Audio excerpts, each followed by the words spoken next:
হান্নান মাসুদ সাহেব, আপনার time is up, please বসেন। এইভাবে সংসদে যখন খুশি তখন দাঁড়াবেন, that is not the norm. Please take your seat mister Hannan Masud. মাননীয় সদস্য, দয়া করে আপনি বসুন, দয়া করে বসুন। হান্নান মাসুদ, দয়া করে বসুন। এটা শাহবাগ চত্বর নয়, জাতীয় সংসদ। বসুন।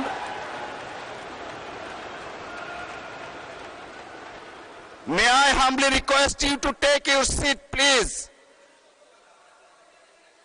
আপনি বসেন।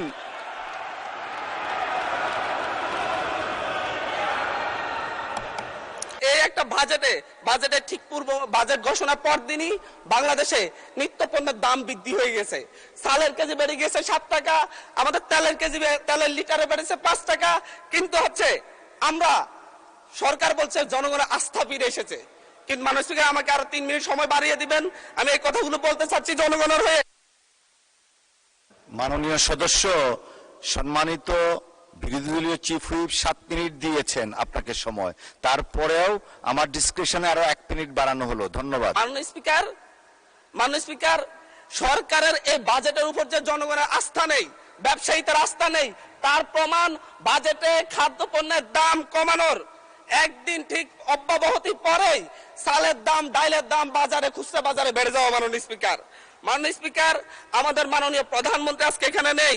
উনি যখন বিভিন্ন ভাষণে গিয়ে অসত্য তথ্য দিয়ে বলেন বিরোধী দল মিছিল করতেছে মদের দাম কেন বৃদ্ধি করা হয়েছে, কেন সিগারেটের দাম বৃদ্ধি করা হয়েছে, এরকম অসত্য তথ্য দিয়ে যখন মাননীয় প্রধানমন্ত্রী বক্তব্য দেন, আমরা খুবই আশাহত হই। মাননীয় স্পিকার, আমরা আশাহত হই যখন ঋণ নিয়ে কথা বলতে গিয়ে সংসদে, যখন আমরা ঋণ নিয়ে কথা বলতে চাই, ব্যাংকের ঋণ নিয়ে, ইসলামী ব্যাংক দখল নিয়ে যখন আমরা কথা বলতে চাই, তখন মাননীয় প্রধানমন্ত্রী দাঁড়ায় যখন বলে আপনারা সবাই জমিদার, যারা ঋণ দেন নাই, এর মধ্য দিয়ে মূলত মাননীয় প্রধানমন্ত্রী ঋণ খেলাপিদেরকে উৎসাহিত করেন। মাননীয় স্পিকার, আমরা এই ধরনের সংসদ আর চাই না। ধন্যবাদ মাননীয় সদস্য, ধন্যবাদ। একটু বসেন আপনি একটু বসেন। জি, একটু আরো 3-4 জন দাঁড়িয়েছে, আমি আপনাকে ডাকবো। সবাই একটু ধৈর্য সহকারে বসি আমরা, please. Thank you. Mr Zainul Abedin Faruk, মাননীয় সদস্য। অর্ডারে আপনার ডিসকাশন আছে, আপনি এটা দিতে পারেন, যেহেতু সংসদ নেতাকে নিয়ে কথা বলা হয়েছে।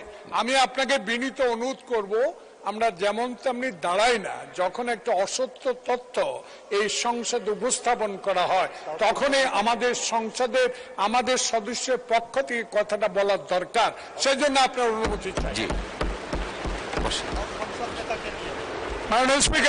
মাননীয় সদস্য, একটু আপনি যেহেতু মাননীয় প্রধানমন্ত্রীর কথা বলেছেন, মাননীয় সদস্য মির্জা ফখরুল ইসলাম আলমগীর সাহেব কিছু বলবেন কিনা এই বিষয়ে, যদি আপনি ডেলিগেট করেন উনাকে দিতে পারি।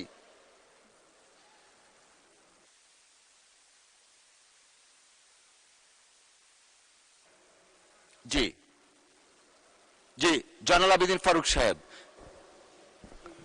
মাননীয় স্পিকার, 2 মিনিট আপনার জন্য, 2 মিনিট। আমরা এই সংসদকে কার্যকর করার জন্য উভয় পক্ষে একটা সম্মতিতে এসেছি। এই সংসদে কোনো অসত্য বাক্য উত্থাপন করা হোক বা এমন কথা বলা না হোক যে কথায় আমাদের মান সম্মান হানি হয়, সংসদ নেতাকে কটূক্তি করা হয়।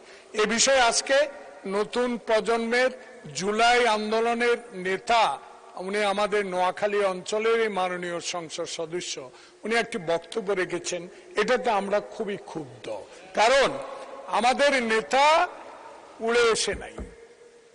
শহীদ প্রেসিডেন্ট জিয়াউর রহমানের সন্তান, দেশ নেত্রী বেগম খালেদা জিয়ার সন্তান। 16 বছর ধরে যিনি এই দেশের মানুষের গণতন্ত্রের জন্য, ভোটাধিকারের জন্য সংগ্রাম করেছেন। আজকে কোন লুটের ভোটে নয়, 10টা হুন্ডার 20টা গুন্ডার ভোটে নয়, একটা সুষ্ঠু ভোটের মাধ্যমে সংখ্যাগরিষ্ঠ অর্জন করে সরকার গঠন করেছেন। তাই আমরা আজকে যে অসত্য সংসদ নেতা নিয়ে অসত্য কথা বলেছেন, এটা এক্সপান্স করার জন্য আপনার কাছে বিনীত অনুরোধ জানাচ্ছি।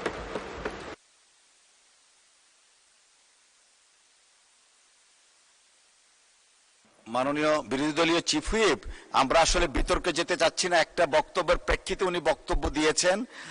আমরা আসলে এভাবে চললে তো সংসদ, আচ্ছা 1 মিনিট আপনাকে সময় দেয়া হলো। মাননীয় স্পিকার, এখানে মাননীয় সংসদ সদস্য দাঁড়ালেন, তিনি যদি স্পেসিফিক্যালি বলতেন কোন তথ্যটা এখানে অসত্য। উনি তো ওনার বক্তব্যের প্রেক্ষিতে বলেছেন, উনি কিন্তু ঢালাওভাবে বলে গেলেন যে বক্তব্য অসত্য কথা বলা হয়েছে। ওনাকে তো ফ্যাকচুয়ালি বলতে হবে কোন ইনফরমেশনটা এখানে ভুল ছিল। আর মাননীয় সংসদ নেতার কথা যদি বলেন, প্রধানমন্ত্রীও ভুল করতে পারেন। প্রধানমন্ত্রী এই মাননীয় সংসদে দাঁড়িয়ে বক্তব্য দেওয়ার সময় স্লিপ অফ টাং হয়েছেন, উনি তার ভুল শুধরিয়েছেন। ওনার বক্তব্যের সমালোচনা করার অধিকারও বিরোধী দলের আছেন।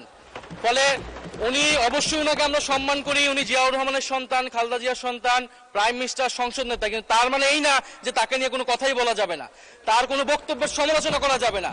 আমরা তো গণতন্ত্রের দিকে যেতে যাচ্ছি, আমরা কোনো ফ্যাসিবাদের দিকে আবার যেতে চাচ্ছি না। ফলে এটা যাতে মাননীয় স্পিকার আপনি বিবেচনা রাখেন সিদ্ধান্ত নেওয়ার ক্ষেত্রে। জি, মাননীয় মন্ত্রী মির্জা ফখরুল ইসলাম আলমগীর। ধন্যবাদ জনাব স্পিকার। আমাদের মাননীয় ডেপুটি দুঃখিত বিরোধী দলের হুইপ, যে চিফ হুইপ যে কথাটা বললেন, আমার মনে হয় এটা সত্য নয়, সঠিক নয়। কারণ আমাদের মাননীয় সংসদ সদস্য যে বক্তব্য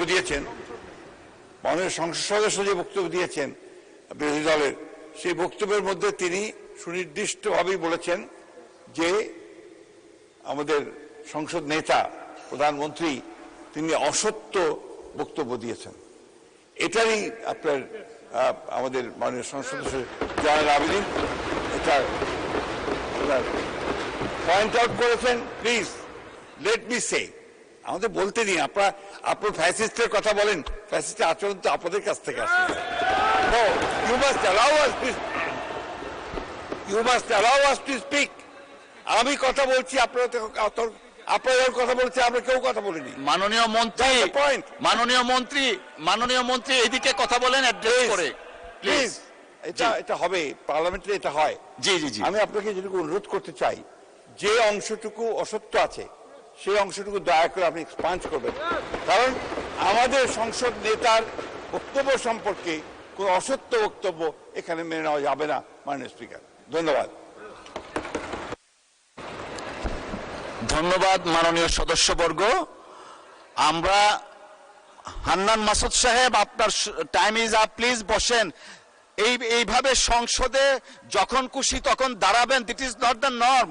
please take your seat mister Hannan Masud. মাননীয় সদস্য, দয়া করে আপনি বসুন, দয়া করে বসুন।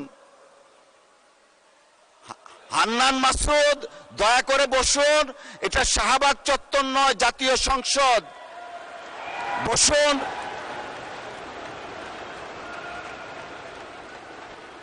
May I humbly request you to take your seat, please? আপনি বসেন।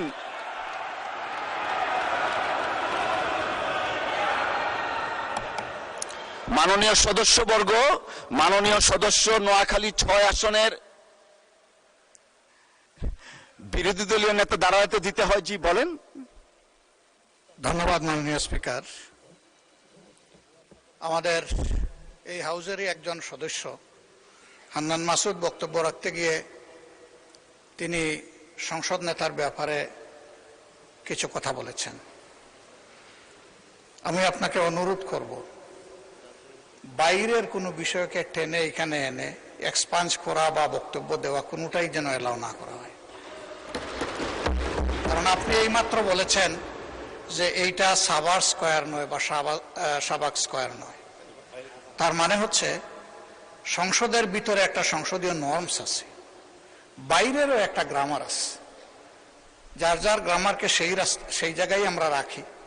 বাইরের জবাব বাইরে দিব, সংসদের জবাব সংসদে হোক।